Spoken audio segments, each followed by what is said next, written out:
दोस्तों, स्वागत है हमारे यूट्यूब चैनल समृद्धि में। जय श्री राम दोस्तों। जानते हैं दोस्तों, अब आने वाला है श्रावण मास।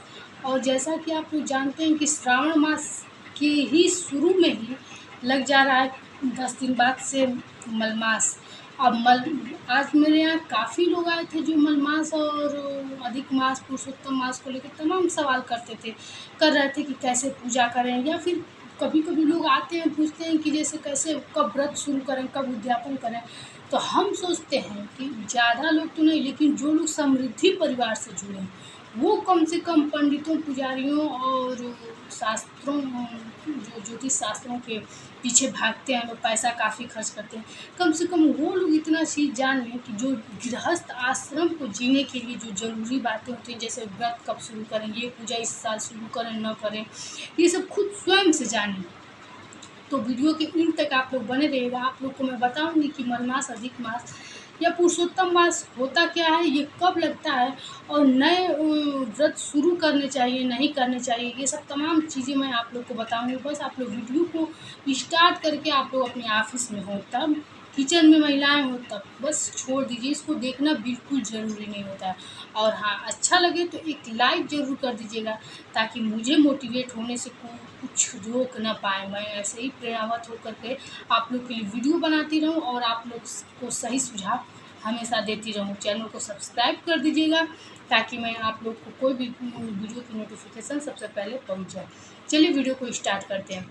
श्रावण मास तो आप लोग जानते हैं कि शंकर भगवान का दिन है, लेकिन आज आप लोग ये भी जान लीजिए कि मलमास भी जो होता है वो उसमें शादी विवाह नहीं होते, लेकिन उतना ही पवित्र होता है जितना श्रावण मास होता है। तो कुछ लोग श्रावण मास के सिर्फ 4 सोमवारों का व्रत रहते हैं, लेकिन कुछ लोग मलमास का भी व्रत रहते हैं। तो आप लोग भी चाहें तो 8 सोमवार इस बार पढ़ रहे हैं, जो बहुत ज़्यादा फलदायी होते हैं यदि विधि पूर्वक शिव भगवान की पूजा की जाए तो आप लोग एकदम ध्यान से सुनिएगा। आज का वीडियो बहुत इसी महीने के लिए उपयोगी है आप लोगों को, कि किसी भी कार्य को अति शीघ्र फलीभूत बनाने के लिए किस प्रकार से शिव जी की पूजा की जाती है। और पहले बता दूं मैं आप लोग को कि ये मलमास, अधिक मास होता क्या है। देखिए दोस्तों, एक बात तो आप लोग जानते हैं कि एकमात्र ही शिव ऐसे देव हैं कि जो कि देवों के भी कष्ट हरे और इस कलयुग के लोगों का भी कष्ट हरने वाले हैं। जब समुद्र मंथन में विष मिल गया था तो उसको लेकर देवताओं लोग उन्हीं के पास गए और उन्होंने ही अपने को पी करके और रोक लिया, जिसे उनको नीलकंठ भी कहा जाता है, कंठ के पास रोक लिया। तो इस तमाम शक्तियाँ मतलब कि मृत्यु के घाट में पहुँचने के बाद भी वो खींच लाते हैं, यदि वो आपके पूजा से प्रसन्न है तो। आप लोग जानते हैं कि मृत्यु लोक से भी खींचने की शक्ति उनकी में होती है। कभी कभी आप लोग सुनते होंगे कि मरे हुए व्यक्ति भी जिंदा हो गए, असाध्य रोग जो लोग एकदम छोड़ देते हैं कि अब ये आदमी मर जाएगा, और वो अपने घर में महामृत्युंजय का जाप करा के उस व्यक्ति को ठीक कर लेते हैं। तो आप लोग समझ सकते होंगे कि शिव जी की पूजा में कितनी शक्ति है, बस उसको सही तरीके से करने की ज़रूरत है। तो चलिए मैं आप लोग को बताती हूँ कि अधिक मास होता क्या है। देखिए, जिस वर्ष आप लोग अधिक मास लगने वाला होता है, हर तीसरे साल ये आता है, और जिस साल ये आने वाला होता है उस साल देखेंगे तो त्योहारें जल्दी जल्दी पड़ने लगेंगी, और जब ये ख़त्म हो जाता है तो उसके बाद हर त्यौहार 20-25 दिन लेट होगा। आप लोग समृद्धि परिवार से जुड़े हैं तो कम से कम इतनी जानकारी आप लोग को सनातन धर्म की होनी चाहिए, क्योंकि मैं आप लोग को वीडियो बनाने में जब शुरू में ही आप लोग को बताई थी, यदि आप हमारे परिवार से जुड़े हैं तो ज्योतिष शास्त्र की बहुत सारी बातें आप लोग खुद ब खुद ज्ञान जान जाएंगे मेरे बताए द्वारा बातों से। तो ये तो हो गया। अब व्रत शुरू, जब जिन व्रत या तो पहले आप लोग शुरू कर सकते हैं मलमास लगने से पहले। मलमास लगने के बाद जब तक संवत न जल जाए आप लोग कोई भी व्रत शुरू नहीं कर पाएंगे, क्योंकि वो चीज़ दूषित कही जाती है। उस वर्ष का हर तीज त्यौहार दूषित कहा जाता है। अब ये तीसरे साल ही क्यों आता है, क्यों नहीं छठे साल या दूसरे साल या हर साल आता है।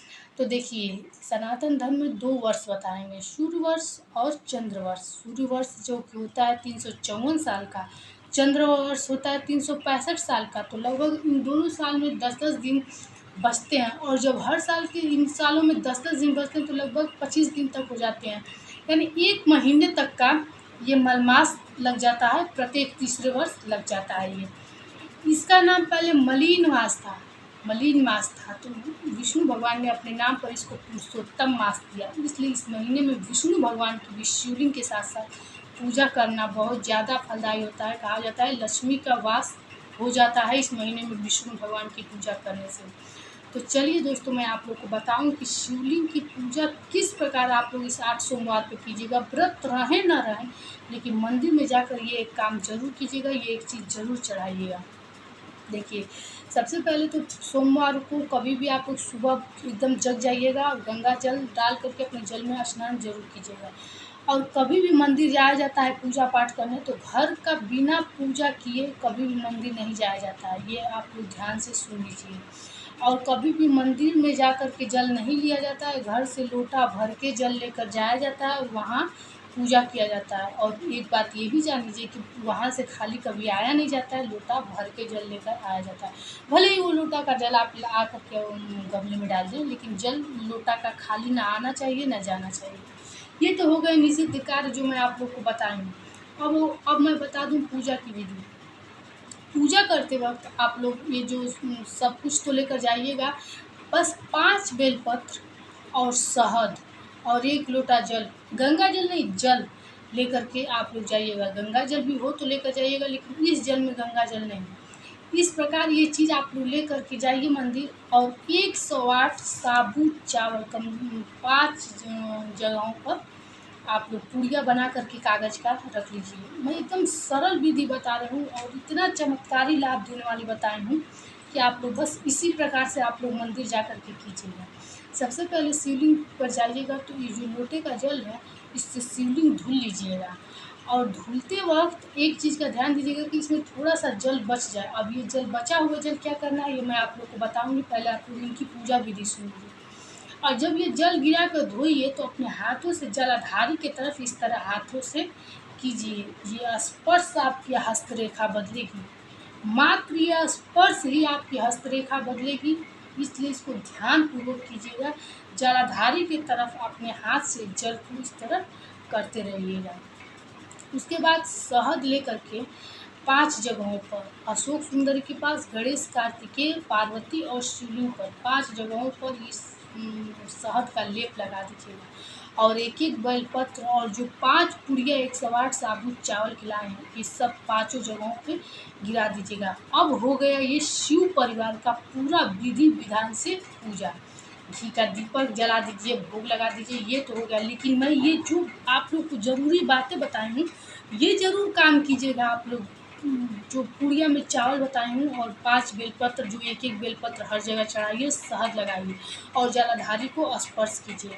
अब दीपक जला के आप लोग चौखट के बाहर आ जाइए। जो भी मंत्र याचना हो अपना अंदर आप लोग कर दीजिए।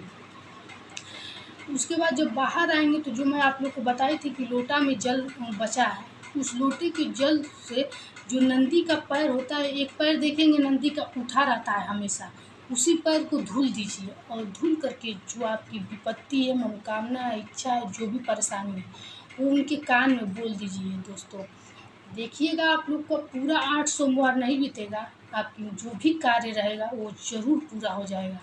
मैं हमेशा बताती हूँ कि कोई अब ऐसा कार्य नहीं जो मकान बनवा ले, क्योंकि मकान 8 सोमवार में बन नहीं पाएगा, लेकिन हाँ, अपना घर बनने का रास्ता ज़रूर आप लोग को मिल जाएगा। इस प्रकार आप लोग पूजा कीजिएगा। उसके बाद 5 बार घंटी बजा करके 5 बार परिक्रमा करके घर 1 लोटा जल भर के वापस लाइएगा।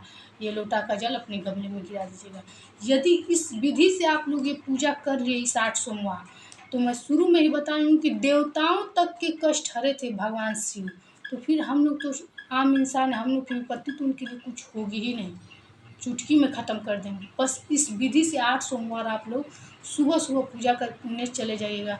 एक बात मैं और आप लोगों से कहना चाहूँगी, कुछ लोग होते हैं जिनको मैं देखती हूँ कि 11-12 बजे